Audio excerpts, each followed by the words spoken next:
Here are 12 failed GM muscle cars that you probably never knew about. These cars were meant to be powerful and exciting, but they fell flat due to poor performance, bad timing, or just plain bad design. Some of them were quickly forgotten, while others became rare oddities that now intrigue collectors.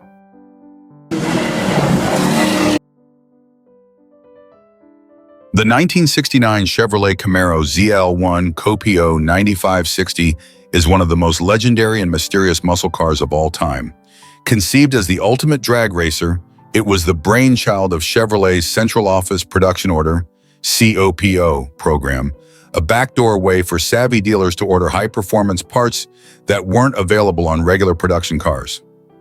The ZL1 was the pinnacle of this program, a purpose-built monster with an all-aluminum 427 cubic inch V8 designed to dominate the drag strip. But its astronomical price tag made it a commercial disaster, leaving most to gather dust on dealer lots. Today, however, the ZL1 is revered as the holy grail of Camaros, one of the rarest and most valuable muscle cars ever made. The ZL1 was the brainchild of drag racer and Chevrolet dealer Fred Gibb, who wanted to create the ultimate stock-class drag racing Camaro. Working with Chevrolet engineer Vince Piggins, Gibb used the Copo system to order a version of the Camaro unlike anything else on the road. At its heart was the ZL1 427 engine, an all-aluminum version of the legendary L88 big block. Developed for Can-Am racing, the ZL1 was a marvel of engineering, featuring an aluminum block and heads, forged pistons, and a solid lifter camshaft. It was designed to be as light as a small block, but with the immense power of a big block. Officially, the ZL1 was rated at 430 horsepower, the same as the iron block L88, but this was a complete understatement. Chevrolet deliberately downplayed the numbers to appease insurance companies and keep the NHRA from banning the car from stock-class drag racing. In reality, the ZL1 produced well over 500 horsepower right out of the box, and with minor tuning, it could easily push 550 horsepower or more. This made it the most powerful Camaro ever built, even by today's standards. The ZL1 was a race car disguised as a street car, and everything about it was built for speed. To keep weight down, it was stripped of unnecessary options. Most were equipped with the Monza M21 close ratio 4-speed manual transmission, although a few came with the Turbo Hydra-matic 400 automatic for drag racing consistency. The cars also featured heavy-duty suspension components, 4.1 posi-traction rear ends, and front disc brakes.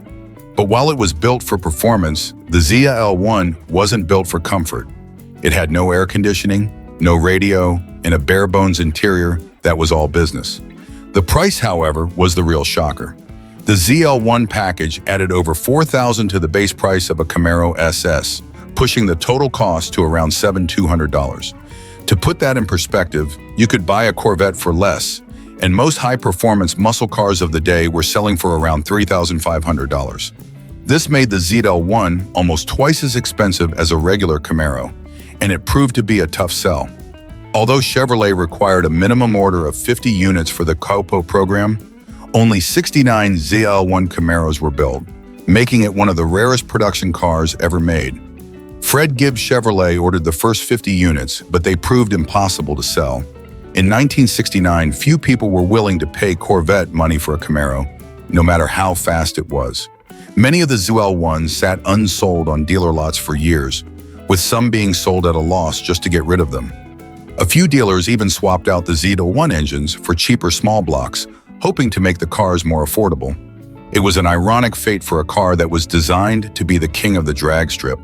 But for those who did take the plunge, the ZL1 delivered performance that was simply unmatched. In stock form, the ZL1 Camaro could run the quarter mile in the low 12s on street tires, and with slicks and minor tuning, it could easily dip into the 11s. This was in an era when a 13-second quarter mile was considered blazing fast. The ZL1 was so dominant in NHRA competition that it was immediately successful, winning multiple stock class championships and setting records that stood for years. Today, the 1969 Camaro ZL1 is one of the most sought-after collector cars in the world. Its combination of rarity, history, and mind-blowing performance has made it a legend. Original examples in pristine condition can fetch over $1 million at auction, and even rough project cars are worth a small fortune. Its status as the most powerful factory-built Camaro ever only adds to its mystique, making it the ultimate prize for collectors and muscle car enthusiasts alike. Driving a ZL1 is an experience like no other. It's a raw, brutal machine that demands respect. The solid lifter camshaft gives it an aggressive idle, and the high-compression 427 requires premium fuel, preferably with a high-octane rating. The 1970 Pontiac GTO Judge is one of the most iconic and flamboyant muscle cars of its era, a wild creation born from Pontiac's desire to dominate the street scene and compete directly with the Plymouth Roadrunner. With its outrageous graphics, bold color choices like Orbit Orange, and a name inspired by a comedy skit, the Judge was meant to be a fun, youthful performance car that offered plenty of power and style. But its high price and shifting market dynamics ultimately sealed its fate, making it a rare and sought-after collector's item today. The GTO Judge was introduced in 1969 as Pontiac's answer to the budget muscle car craze that Plymouth had ignited with the Roadrunner. The idea was to offer a stripped-down, no-frills performance car that was all about speed and fun, named after the catchphrase, "Here come the Judge," from the popular TV show, Rowan and Martin's Laugh-In. Pontiac marketing genius Jim Wangers envisioned the Judge as a playful, rebellious version of the GTO, targeting younger buyers who wanted performance without pretense. Initially, the Judge came standard with the Ram Air 3 400 cubic inch V8, which was rated at 366 horsepower. But the real star of the show was the optional Ram Air 4 engine, a 400 cubic inch V8 with a radical camshaft, round port heads, and a high-flow intake system. Officially rated at 370 horsepower, the Ram Air 4 was known to produce much more in reality, especially when tuned properly. This engine was a race-bred monster designed to rev higher and pull harder than most big blocks of the day, and it gave the Judge serious street cred. The 1970 model year brought several updates to the GTO, including a fresh new look with a more aggressive front end featuring an Endura rubberized nose and dual hood scoops. The Judge package added bold graphics, including colorful stripes and the famous The Judge decals. It also came with a rear spoiler, rally-do wheels, and a hearse shifter with a T-handle grip. The combination of flashy styling and serious performance made the Judge a standout on the street and at car shows. Underneath its flashy exterior, the GTO Judge was a potent performer. The Ram Air 4 engine was mated to either a Muncie 4-speed manual transmission or a turbo hydromatic 400 automatic, both of which were rugged enough to handle the engine's power. The Judge also came with a heavy-duty suspension setup, featuring front and rear anti-roll bars and variable ratio power steering, giving it surprisingly good handling for its size. Equipped with the Ram Air 4 and 4.3311 rear gears, the Judge could run the quarter mile in the low 13s, making it one of the quickest muscle cars of its time. Despite its impressive performance and eye-catching looks, the 1970 GTO Judge struggled to find buyers. The muscle car market was changing rapidly, with insurance premiums skyrocketing and competition from cheaper, lighter rivals like the Plymouth Duster 340 and Ford Mustang Mach 1. Pontiac had aimed the Judge at a younger demographic, but its price was significantly higher than the Roadrunner it was meant to compete with, limiting its appeal. A well-optioned Judge could easily cost over $4,000, a steep price for a muscle car in 1970. Sales figures reflected this challenge. Pontiac sold just 3,629 GTO Judges in 1970, a sharp decline from the 6,833 units sold in 1969. The high price, combined with changing market conditions, made it clear that the Judge was not the budget muscle car Pontiac had envisioned. By 1971, the Judge was discontinued, marking the end of Pontiac's bold experiment with a car that was as loud and rebellious as its name. Today, the 1970 Pontiac GTO Judge is highly prized by collectors and muscle car enthusiasts. Its rarity, combined with its wild styling and legendary performance, has made it one of the most desirable muscle cars of the era. Examples with the Ram Air 4 engine are especially sought after, as only a small number were built. In pristine condition, These cars can fetch six-figure prices at auction, and their value continues to rise as more collectors seek out the ultimate expression of Pontiac's muscle car heritage. Driving a 1970 GTO Judge is a visceral experience. The Ram Air 4 engine is a high-revving beast that feels race-ready with an aggressive idle and explosive acceleration. The exhaust note is loud and raw, echoing the car's rebellious image. The Judge's suspension is surprisingly composed for a muscle car of its era, with decent handling and a firm ride that feels connected to the road. The interior is simple but functional, with a sporty dash layout and comfortable bucket seats. Despite its short-lived production run, the GTO Judge left an indelible mark on the muscle car world. It represented the peak of Pontiac's performance era, a car built without compromise, aimed at those who wanted to stand out and go fast. Its bold graphics, wild colors, and powerful engines made it an icon of the late 1960s and early 1970s. The 1971 Chevrolet Chevelle SS454 LS5 is a fascinating piece of muscle car history, representing both the peak and the turning point of the muscle car era. Caught in the crossfire of changing emissions regulations, rising insurance costs, and shifting market dynamics, the LS5 was a powerful machine that found itself overshadowed by its predecessor, the legendary 1970 LS6. However, it remains an underrated gem, offering big block power, classic styling, and a unique story of a muscle car caught in a world that was rapidly changing. In 1970, Chevrolet had reached the pinnacle of muscle car performance with the Chevelle SS454 LS6, a beast that produced a factory-rated 450 horsepower and could run the quarter mile in the low 13s right off the showroom floor. It was the most powerful production car of its time, dominating the streets and drag strips alike. But 1971 was a different world. Stricter emission standards and rising insurance premiums started to take their toll on high-performance cars, and GM mandated the switch to lower compression engines that could run on unleaded gasoline. This change significantly impacted horsepower ratings across the board, including the mighty Chevelle SE V6. The 1971 Chevelle SS454 was offered in two versions, the LS5 and the LS3. The LS5 was the top dog option for 1971, a 454 cubic inch V8 rated at 365 horsepower and 465 pound-feet of torque. While this was a noticeable drop from the 450 horsepower of the LS6, the LS5 was still a potent engine, boasting massive low-end torque and a broad power band.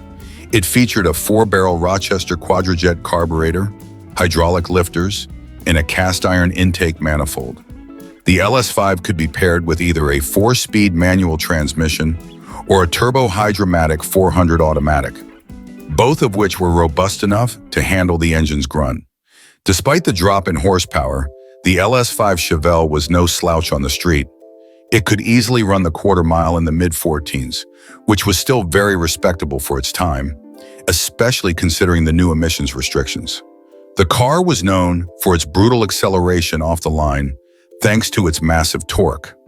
In fact, many owners reported that the LS5 felt quicker in day-to-day driving than the high-strung LS6 due to its more user-friendly power delivery. The 1971 Chevelle SS retained the aggressive, muscular styling that had made it an icon of American performance. It featured a bold, squared-off front end with a split grille and dual-high headlights, as well as a domed cowl induction hood that fed cool air to the engine. The SS package included distinctive stripes running down the hood and deck lid, SS emblems, and 15-inch rally wheels wrapped in wide Goodyear polyglass tires. Buyers could also opt for the cowl induction hood, which featured a vacuum-operated flap that opened at full throttle for increased airflow.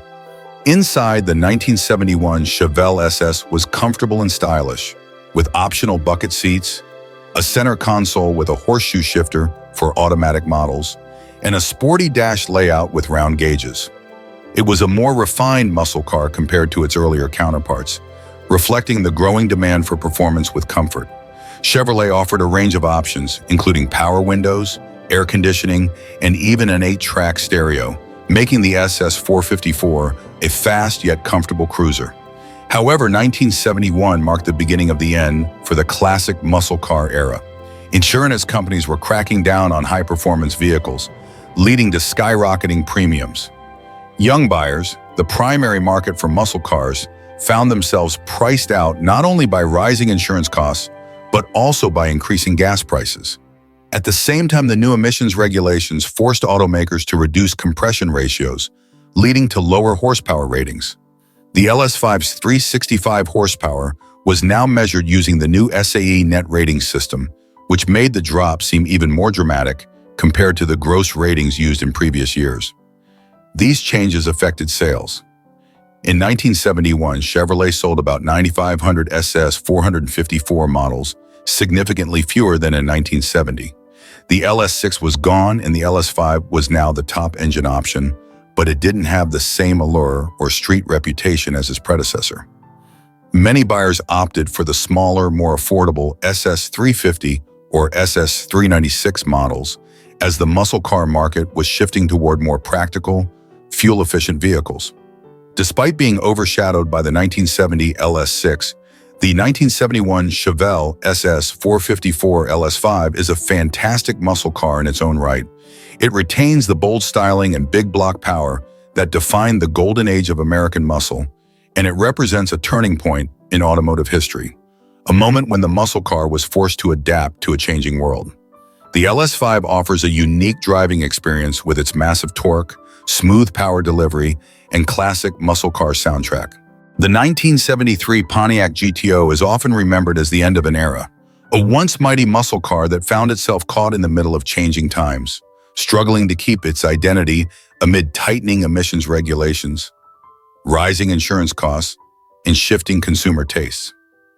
But while it's easy to dismiss the 73 GTO as a shadow of its former glory, it's worth taking a closer look at how Pontiac tried to adapt to the changing automotive landscape and what makes this model an interesting, albeit bittersweet, chapter in the GTO's storied history. By 1973, the muscle car was on life support. The golden age of tire-shredding performance was fading fast, thanks to stricter emission standards and the insurance industry's crackdown on high-powered cars. The government mandated lower compression ratios and the use of unleaded gasoline, leading to a dramatic drop in horsepower across the board. This meant the days of the legendary Ram Air 4 and the thundering 455 HO were over, yet Pontiac was not ready to give up on the GTO nameplate. Instead, they decided to keep the badge alive by moving it to the newly redesigned Le Mans platform, a move that ultimately proved controversial among enthusiasts. The 1973 GTO shared its body with the Le Mans, which featured the colonnade styling that was all the rage in the early 70s. This design included thick B-pillars and frameless door glass, giving the car a more substantial, almost luxury-oriented look. Compared to the sleek, aggressive lines of the earlier GTOs, the 73 model looked heavier and more refined, lacking the raw muscle car persona that had defined the nameplate. The front end featured Pontiac's new Endura nose, which incorporated a body-colored bumper and twin grills. The GTO package added a twin-scoop hood, sporty stripes, GTO badging, and Rally 2 wheels. But even with these touches, it was hard to mistake the car for anything other than a dressed-up Le Mans. Under the hood, the 1973 GTO came with two engine options, both of which were hamstrung by emissions controls and the switch to SAE net horsepower ratings, which reflected real-world power more accurately than the previous gross ratings. The base engine was a 400 cubic inch V8, producing 230 horsepower and 325 lb-ft of torque, while the optional 455 V8 made 250 horsepower and 370 lb-ft of torque. These figures were a far cry from the glory days of the 366 HP Ram Air 4 or the 360 HP 455 HO. The engines were equipped with 4-barrel carburetors, but the lower compression ratios, milder cam profiles, and more restrictive exhaust systems dulled their performance potential. In terms of performance, the 1973 GTO was still reasonably quick by the standards of the day, but it was no match for the muscle cars of just a few years earlier. With the 400 V8 and a 3-speed automatic transmission, the GTO could do 0 to 60 mph in about 8 seconds, while the 455 equipped models were slightly quicker. Quarter-mile times hovered around 15.5 seconds, respectable for 1973, but nowhere near the blistering speeds of the late 60s. Part of the problem was the car's weight. At nearly 3,900 pounds, the GTO was heavier than ever before, reflecting the industry's shift towards larger, more luxurious vehicles. The driving experience in the 1973 GTO was more about comfort than outright performance.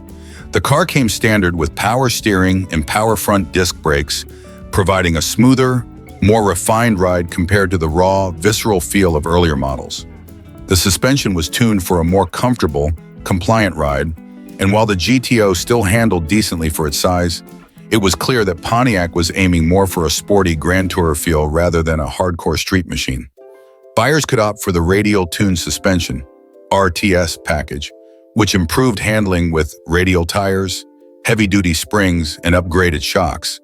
But even then, the car leaned more towards cruising than carving corners. Inside, the 1973 GTO was spacious and comfortable, offering a more upscale interior than its predecessors. It featured a wraparound dash with full instrumentation, including a tachometer and auxiliary gauges. Bucket seats were standard, along with a center console for models equipped with the optional 4-speed manual transmission. Pontiac also offered several comfort and convenience features, including air conditioning, power windows, and an AM/FM stereo, reflecting the growing trend toward more luxurious muscle cars. Despite Pontiac's best efforts, the 1973 GTO struggled to find an audience. Muscle car buyers were moving towards smaller, more efficient cars, and the insurance premiums on anything with a big V8 were through the roof. The GTO's softer, more refined image didn't resonate with traditional enthusiasts, and its performance simply couldn't compete with the legends that came before it. Pontiac sold just 4,806 units in 1973, a far cry from the glory days of the late 60s when the GTO was selling over 80,000 units a year. The 1974 Chevrolet Nova SS is a bittersweet reminder of how quickly the muscle car era faded away.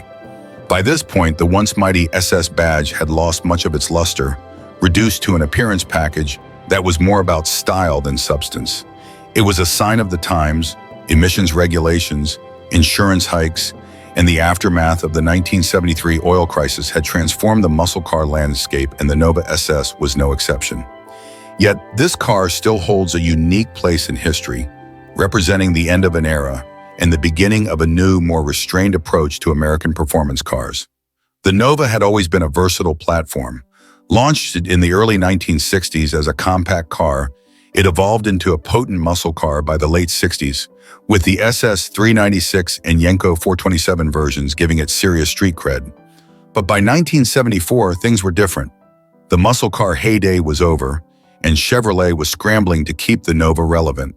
They did this by emphasizing sportiness without the raw power, which meant the 1974 Nova SS looked the part, but struggled to back up its aggressive appearance with actual performance. Styling-wise, the 1974 Nova SS was an attractive car. It featured a more streamlined front end compared to previous models, with a pointed grille and larger bumpers that met the new federal safety standards. The SS package added sporty touches like blacked-out grille accents, bold SS badging, and distinctive striping along the body. Rally wheels and optional sport mirrors completed the look, giving the Nova SS a muscular stance that hinted at performance. It was the kind of car that looked fast even when standing still. But under the hood, the story was less exciting. In 1974, the most powerful engine you could get in the Nova SS was the 350 cubic inch V8, producing 185 horsepower and 270 pound-feet of torque. This was a far cry from the 375 horsepower 396 found in earlier models, and even the base V8s from just a few years before packed more punch. The drop in power was largely due to stricter emissions regulations and the new SAE net horsepower rating system, which presented more realistic but lower power figures. The 350 was equipped with a 4-barrel carburetor and had decent low-end torque, but it was far from a tire-melting monster. Performance was modest at best. The 1974 Nova SS could go from 0 to 60 mph in around 9 seconds, with quarter-mile times in the high 16-second range. These figures were respectable for the time, considering the state of American performance cars in the mid-70s, but they were disappointing compared to the muscle cars of the late 60s and early 70s. Part of the issue was the car's weight. At nearly 3,500 pounds, the Nova was no lightweight, and the combination of a mile 350 and a 3-speed automatic transmission didn't do it any favors in the acceleration department. The suspension setup was typical of the era, with independent front suspension and leaf springs in the rear. The handling was predictable but not particularly sporty, leaning more towards a comfortable ride than corner-carving agility. Power steering was standard, and power front disc brakes were optional, helping the Nova SS feel more modern compared to its predecessors. The car's chassis was solid and well-engineered, but the suspension tuning was soft, making it better suited for cruising than spirited driving.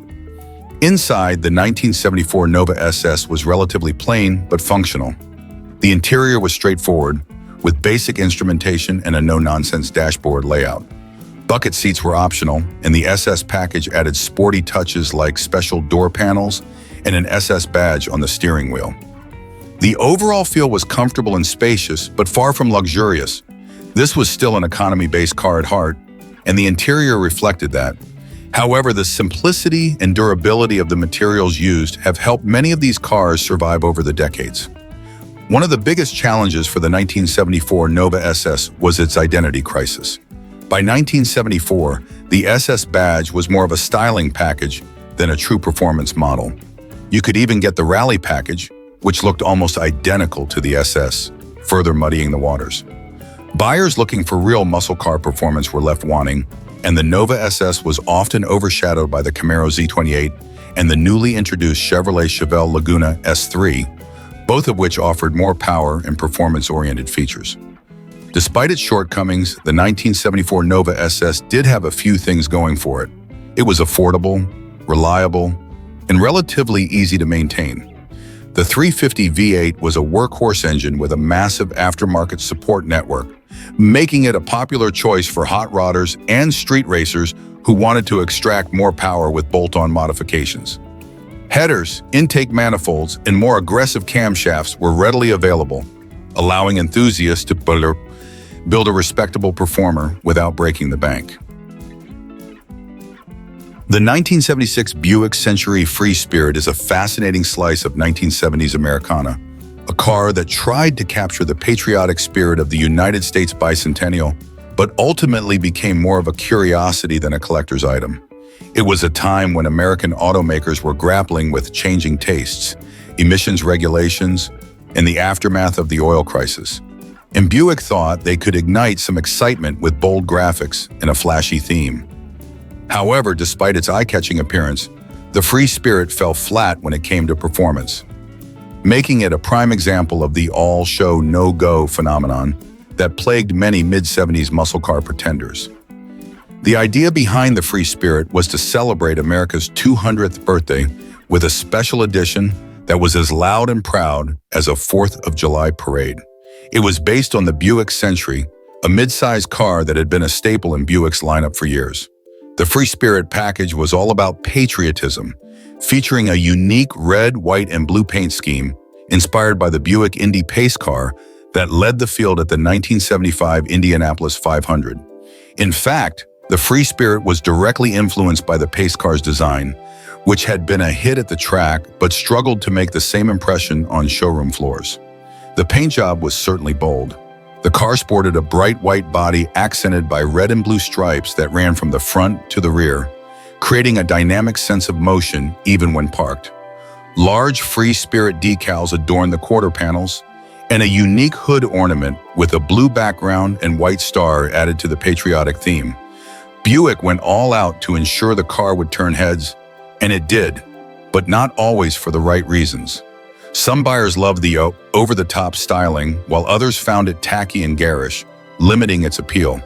The wheels were equally distinctive, featuring red centers with chrome accents, and the car sat on white-lettered tires that gave it a sporty stance.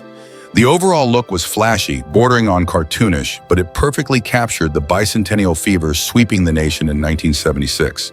If nothing else, the Free Spirit was memorable, and it certainly stood out in a decade known for its love of bold graphics and flamboyant color schemes. Inside, the Free Spirit wasn't quite as wild, but it continued the theme with red and blue accents on the seats, door panels, and dashboard.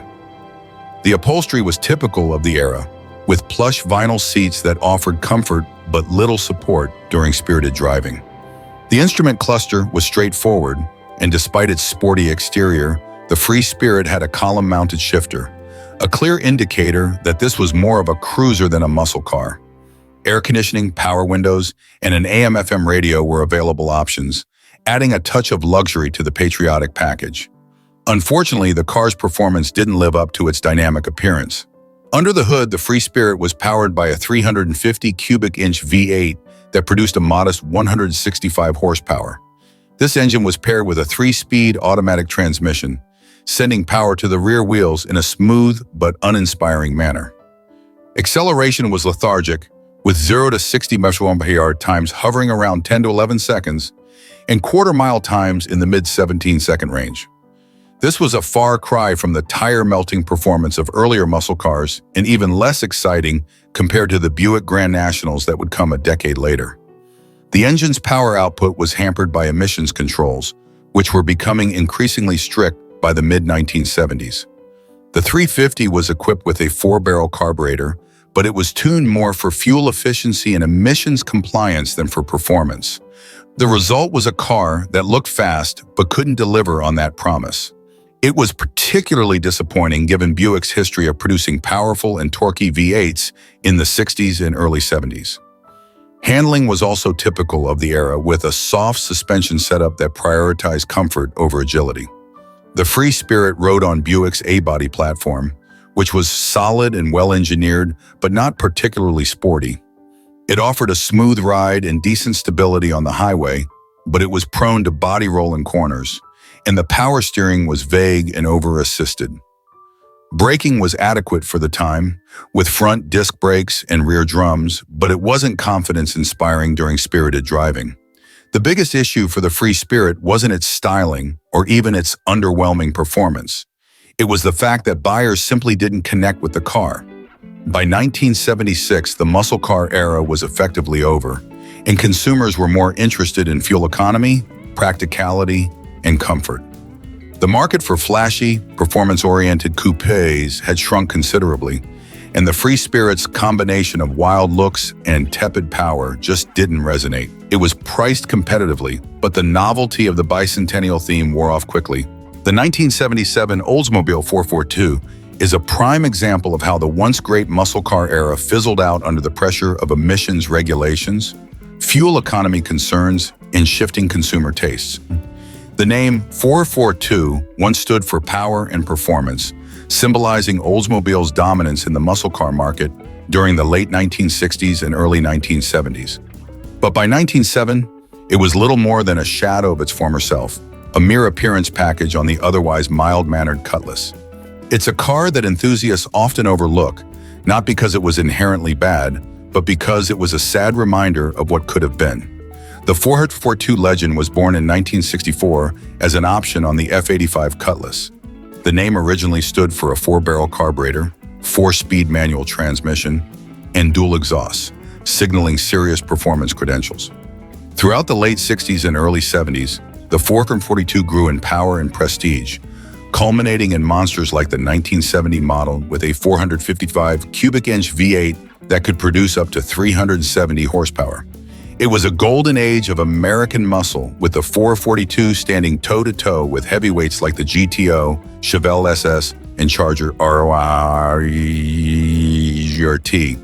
But the times were changing. The oil crisis of 1973 sent shockwaves through the auto industry, leading to stricter emissions regulations, rising insurance rates for high-powered cars, and a consumer shift towards fuel efficiency.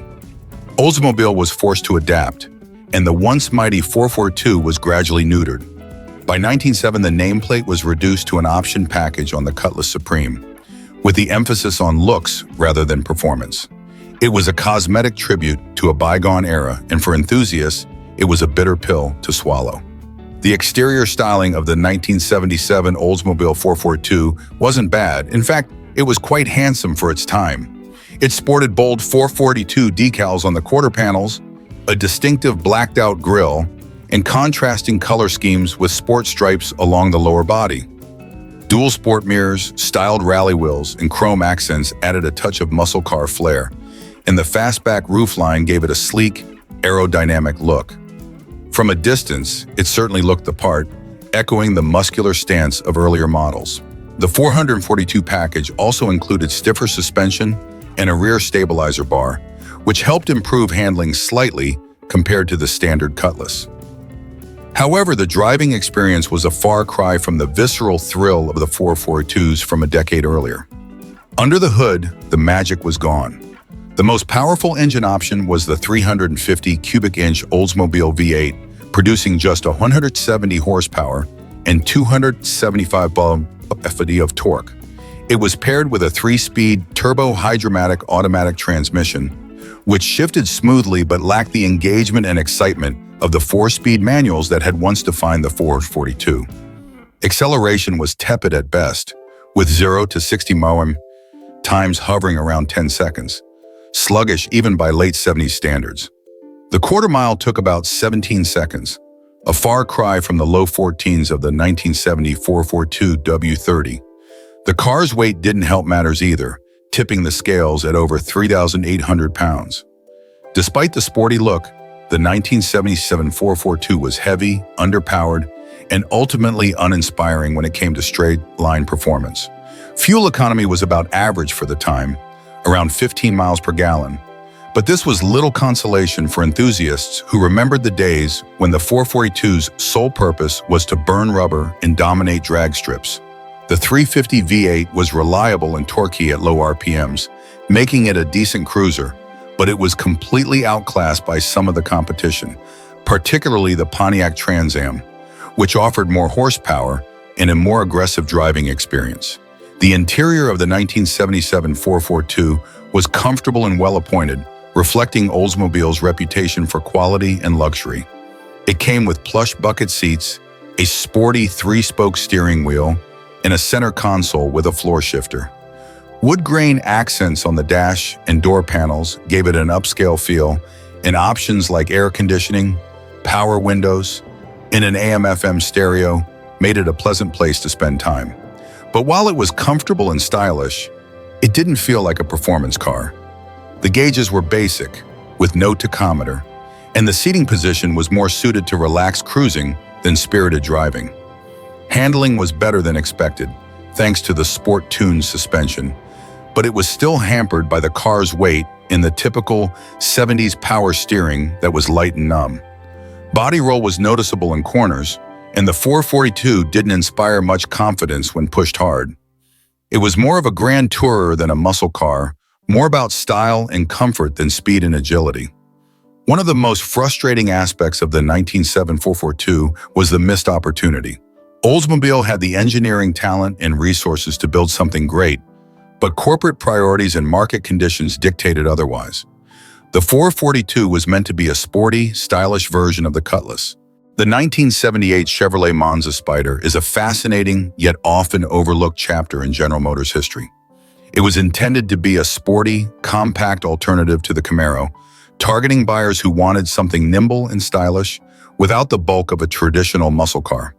The idea was sound: create a smaller, more fuel-efficient car with a sporty appearance and enough power to satisfy enthusiasts.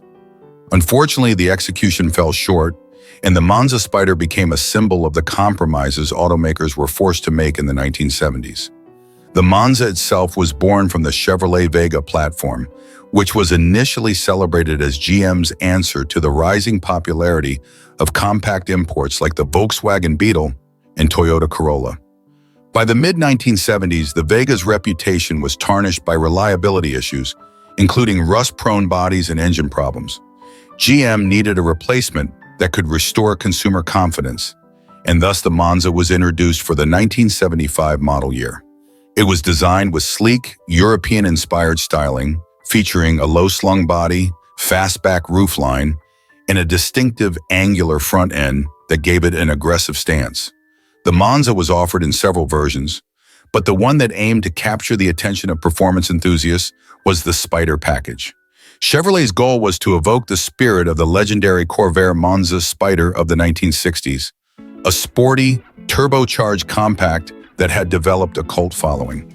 The modern Monza Spyder came with sportier styling cues, including bold Spyder decals, unique striping, a front air dam rear spoiler, and special wheels. The aggressive visuals made it look like a genuine performer, but appearances can be deceiving. Under the hood, the 1978 Monza Spyder's performance didn't live up to its looks.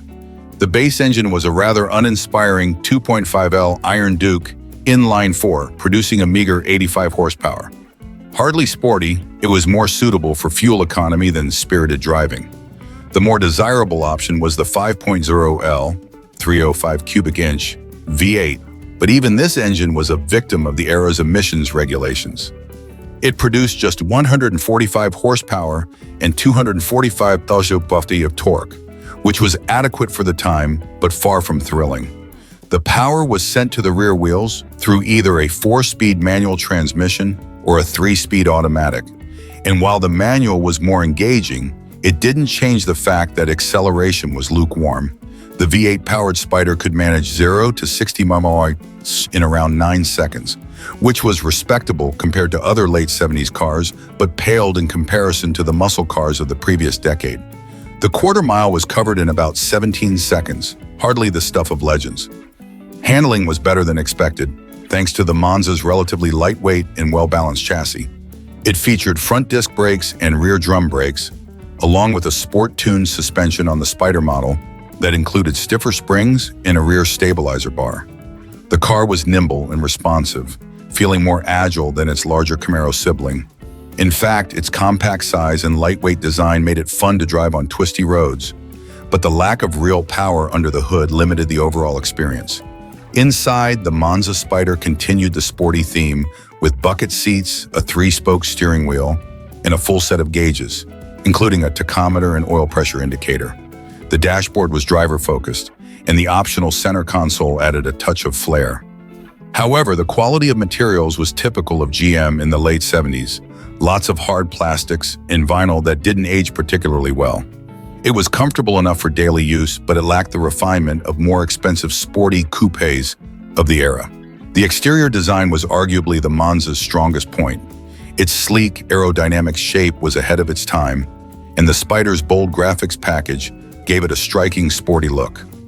The car's low nose, sloped hood, and compact proportions gave it an athletic stance that turned heads.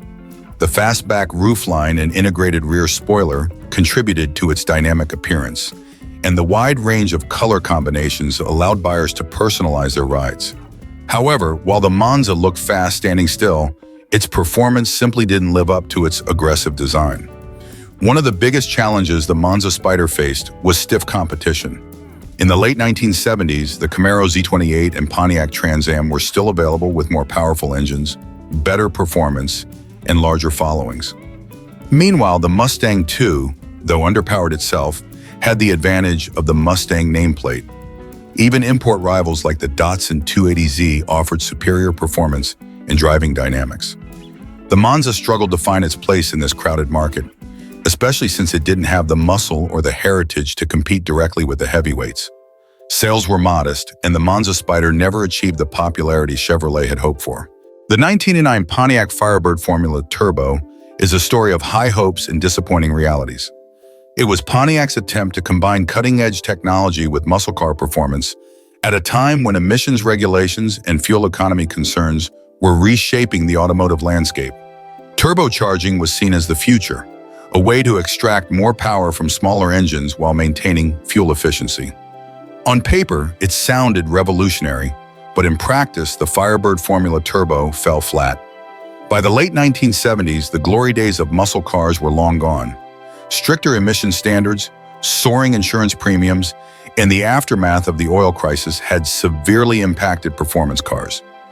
Engines were getting smaller and less powerful, and manufacturers were scrambling to find new ways to deliver excitement without running afoul of regulations. Pontiac, which had built its reputation on performance with iconic models like the GTO and Trans Am, was determined to stay relevant. Their solution? turbocharging. The idea was bold. Turbocharging was gaining popularity in motorsports and had been successfully used in European cars like the Porsche 911 Turbo. Pontiac wanted to bring that same technology to the American muscle car market. They decided to apply it to the 301 cubic inch V8, a relatively small engine by muscle car standards, but one that could theoretically deliver decent power with the help of forced induction. The result was the 301 Turbo, introduced on the 1980 Trans Am and Formula, but developed during the 1979 model year. At first glance, the 301 Turbo seemed promising.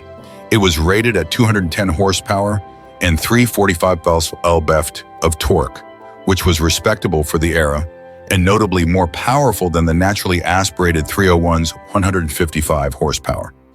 Pontiac engineers used a single Garrett Aerosearch turbocharger mounted on the passenger side of the engine, feeding compressed air through a unique draw-through carburetor system.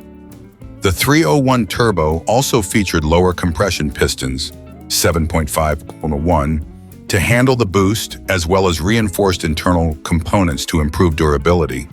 On paper, it looked like Pontiac had cracked the code for affordable turbocharged performance. The Firebird Formula Turbo was designed to be a more understated alternative to the flashy Trans Am. It had a clean, muscular appearance with understated Turbo Formula decals, a functional hood scoop, and sporty body lines. It sat lower and wider than its competitors, giving it an aggressive stance.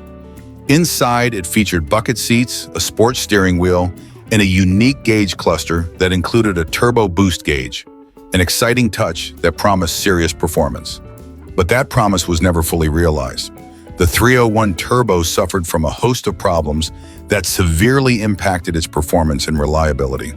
The draw-through carburetor setup was primitive and struggled with fuel delivery, leading to inconsistent power output and poor throttle response.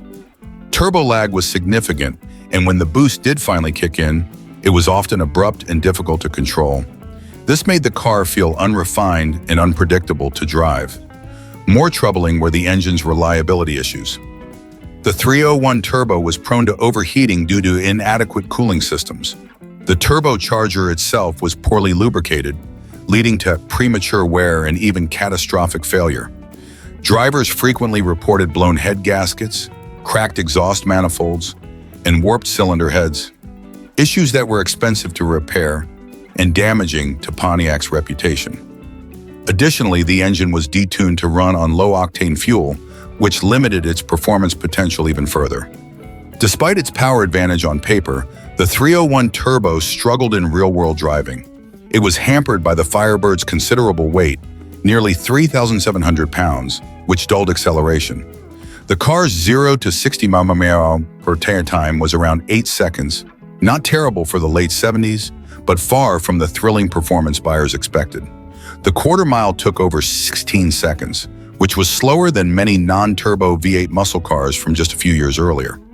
It became painfully clear that the 301 Turbo couldn't compete with the more powerful, naturally aspirated V8s offered by Chevrolet and even Pontiac's own 400 cubic inch engine. Handling was one area where the Firebird Formula Turbo fared better. It shared its suspension with the Trans Am, featuring front and rear sway bars, stiffer springs, and upgraded shocks. This gave it a more responsive feel in corners, and the wide stance helped with stability. The steering was reasonably precise, and the brakes were effective for the time, with front discs and rear drums. However, the heavy front end, courtesy of the turbocharged V8, made it nose-heavy and prone to understeer during spirited driving. The public reaction to the Firebird Formula Turbo was lukewarm at best. Buyers were intrigued by the idea of a turbocharged American muscle car, but were quickly disappointed by the 1980 Chevrolet Corvette California 305 is often remembered as one of the most disappointing chapters in the Corvette's history. In the 1970s, American muscle cars were already on the decline, as stricter emissions regulations and rising insurance premiums began to take their toll on performance. The Corvette, which had once been a symbol of raw power and high-speed thrills, was no exception. By 1980, Chevrolet was forced to adapt to the changing automotive landscape, and the California 305 was the result, a car that was far removed from the performance icon the Corvette was known for.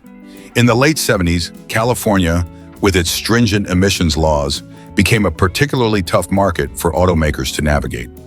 The state's strict emissions regulations made it increasingly difficult to produce cars with the kind of power that had once defined American muscle cars. To meet these standards, Chevrolet had no choice but to introduce the Corvette California 305 for the 1980 model year. The most significant change was the engine, a 305 cubic inch 5.0L V8, which replaced the larger and more powerful engines typically found in the Corvette lineup. The 305 V8 was not a bad engine by itself. It was used in various GM models during the era, but it was a far cry from the 350 and 427 engines that had powered previous generations of the Corvette. The California 305 engine was rated at just 180 horsepower, which, in comparison to earlier Corvettes, was a massive downgrade. The result was a Corvette that was slow, uninspiring, and far from the high-performance sports car enthusiasts had come to expect. The Corvette's sleek styling and high-tech features, such as a digital dashboard and advanced suspension, remain, but the powertrain was underwhelming. With just 180 horsepower, the 1980 California Corvette was sluggish, taking well over 8 seconds to reach 60 mph. To make matters worse, the car was weighed down with additional safety and emission control equipment, further dulling its performance. The Corvette, once a vehicle that could push the boundaries of speed, now felt like a shadow of its former self. The 305 engine was also known for its lack of refinement. It wasn't just underpowered, it lacked the smooth, muscular performance that was expected from a Corvette. The 1980 Corvette California 305 felt more like a commuter car than a true sports car. While the car had a low, aggressive stance and a striking design, the power to match that appearance was simply absent. For many, the California 305 Corvette represented the low point in the C3 generation's long history. While earlier models from the late 60s and early 70s were legends in their own right, and even the mid-70s Vette models were still considered respectable performance cars, the 1980 California 305 marked a shift toward a more regulated and less exciting era for American performance cars. It was a car that, while still bearing the Corvette nameplate, felt like a hollow echo of the power and excitement of its predecessors. Chevrolet tried to make up for the performance deficit by offering better handling and advanced features, but it couldn't mask the fact that the California 305 was simply too underpowered for the Corvette name. Enthusiasts and critics alike were underwhelmed by the car, and many considered it a sign of things to come, an era where the Corvette would no longer be the untamed beast it once was. In terms of sales, the California 305 Corvette didn't exactly set the world on fire. While the Corvette still had its loyal fan base, the car failed to attract the same level of enthusiasm it had in previous decades. Buyers who were looking for speed, excitement, and the classic V8 rumble were left disappointed. The 1980 Corvette was not the car that would restore the Corvette's performance image after the setbacks of the 70s. Despite this, the 1980 Corvette California 305 has become a fascinating piece of automotive history. As one of the weakest and most misunderstood versions of the iconic Corvette, it represents a time when American performance cars were struggling to adapt to new realities. In hindsight, the car is seen as a necessary compromise to meet the changing demands of the market, an attempt to balance performance with environmental responsibility. Yet, it also marked the end of an era for the Corvette, as the iconic sports car had to shift from muscle to a more regulated and conservative approach. Today, the 1980 Chevrolet Corvette California 305 remains a rare and curious example of the Corvette's early 1980s transition. It's not the performance car that Corvette enthusiasts hope for, but it serves as a reminder of the challenging decade in which muscle cars and performance cars had to adapt to survive. If you come across one, it's a collector's oddity, a low point in the history of America's most famous sports car, but one that tells an important story of how emissions and fuel economy shaped the car industry. The 1982 Chevrolet Camaro Berlinetta was part of the third-generation Camaro lineup and represented an ambitious yet misguided attempt by Chevrolet to create a luxury-oriented version of the iconic muscle car.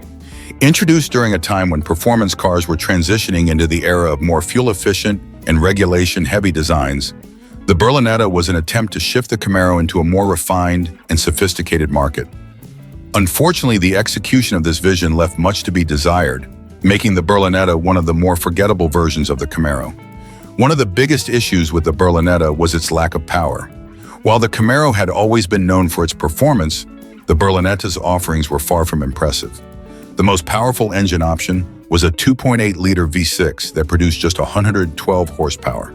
For a car that carried the Camaro nameplate, this power output was a massive disappointment. Even the base models of the Camaro had more performance potential, and the Berlinetta's engine options were more in line with what you might find in a compact economy car than a muscle car. The car's power deficit was compounded by its weight. The Berlinetta was designed to be a more luxurious and comfortable version of the Camaro, which meant it came equipped with more amenities than the standard models. While this was a positive for comfort, it resulted in a significant weight increase that further hindered its performance. The extra weight and lack of power made the Berlinetta feel sluggish on the road. Acceleration was slow, and the car's handling lacked the sharpness and agility that made the Camaro such an appealing option for enthusiasts. Another major flaw of the 1982 Camaro Berlinetta was its futuristic digital dashboard, which was meant to give the car a high-tech, modern look. While the dashboard certainly looking cool on paper, it proved to be prone to malfunction. The digital readouts often broke or became difficult to read, causing frustration for drivers. Rather than enhancing the driving experience, the digital dashboard became a source of inconvenience, which undermined the luxury image the Berlinetta was trying to project. The tech-heavy interior also failed to live up to its promise, as the overall interior quality and design didn't match the luxury expectations of buyers. Beyond its lack of performance and troublesome technology, the Berlinetta suffered from a somewhat uninspired aesthetic. While it had a unique look compared to the regular Camaro, its styling leaned more toward being elegant rather than sporty. The body design was relatively heavy-looking and lacked the aggressive, muscular edge that had defined the Camaro in previous years. It was clear that Chevrolet was trying to strike a balance between luxury and sportiness, but the end result felt like neither. It wasn't a muscle car in the traditional sense, and it wasn't a high-end luxury car either. It was a confused and unremarkable middle ground. In the end, the Berlinetta's failure was due to a combination of factors. Its underwhelming performance and lack of power left Camaro enthusiasts disappointed, and its luxury features felt out of place in a car that was still expected to carry the Camaro's muscle car legacy. The digital dashboard and other high-tech features weren't enough to save the Berlinetta from being remembered as one of the least exciting versions of the Camaro. Buyers looking for a more luxurious car didn't find what they were looking for, and those seeking performance were left unimpressed by the car's sluggishness. While the Berlinetta is often overlooked in the history of the Camaro, it serves as a reminder of the growing trend in the early 80s to try and make cars more sophisticated and fuel-efficient, often at the expense of the qualities that made them special in the first place. The 1982 Camaro Berlinetta's attempt to combine luxury with performance ultimately failed, and it became one of the more disappointing chapters in the Camaro's history. The Berlinetta was a noble experiment, but one that didn't resonate with buyers or performance enthusiasts. Today, it remains a curious relic from a time when automakers were experimenting with the future of muscle cars, though unfortunately, the Berlinetta didn't quite make the cut. The 1984 Pontiac Fiero SE V6 represents a unique chapter in Pontiac's history as the brand attempted to break into the mid-engine sports car market with a vehicle that was both innovative and controversial. At its inception, the Fiero had the potential to be an exciting, affordable sports car, but unfortunately, it was held back by a number of mechanical issues and performance shortcomings that undermined its appeal. The Fiero's most significant flaw in its early years was its engine options.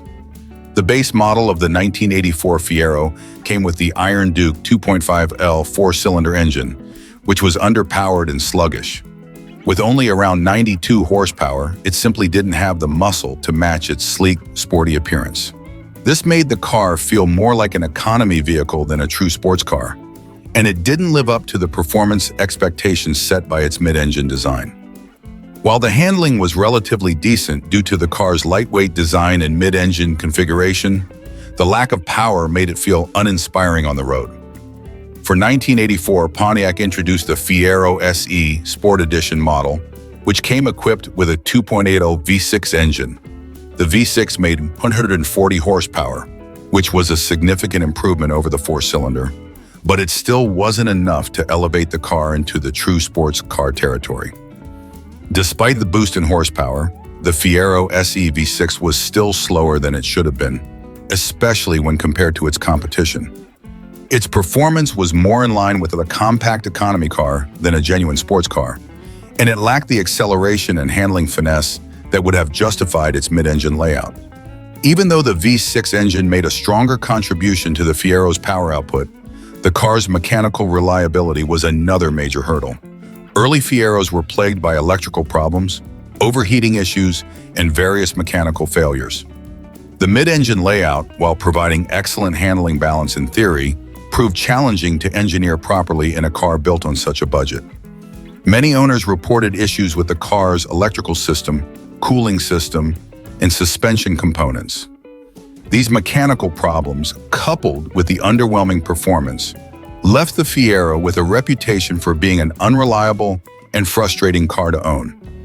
Another significant issue with the Fiero was its build quality. Despite the car's striking, futuristic design, it was constructed using lower quality materials that didn't age well. The interior felt cheap, with low-grade plastics and minimal comfort features, making it clear that Pontiac was targeting an entry-level market rather than offering a high-end sports car. This lack of refinement contributed to the car's perception as more of a novelty than a legitimate performance machine. However, there were some aspects of the Fiero that garnered praise. Its unique styling, with its sharp lines and low-slung aggressive stance, caught the attention of car enthusiasts, and its mid-engine layout provided good handling characteristics. The car was also relatively lightweight, which meant it had potential to be more agile than many of its competitors if paired with a more powerful engine and better build quality. Despite these positive attributes, the Fiero was ultimately hampered by the issues mentioned above. Pontiac did make efforts to improve the Fiero in later years, particularly with the introduction of the Fiero GT, which featured a more powerful version of the V6 engine, as well as other upgrades in handling and design. However, by that point, the Fiero had already earned a tarnished reputation, and production was discontinued after the 1988 model year due to slow sales and a lack of consumer confidence. Looking back, the 1984 Pontiac Fiero SE V6 is remembered as a car with untapped potential. It had a bold and forward-thinking design, as well as the makings of a fun, affordable sports car, but it was ultimately bogged down by mechanical issues, underwhelming performance, and questionable build quality. Despite this, the Fiero has become a bit of a cult classic among car enthusiasts who appreciate its quirky nature and the fact that it represents one of the few attempts by an American automaker to build a mid-engine car during the 1980s. For those who are willing to tackle its reliability issues, the Fiero remains a fun and unique vehicle with the potential for some serious performance upgrades.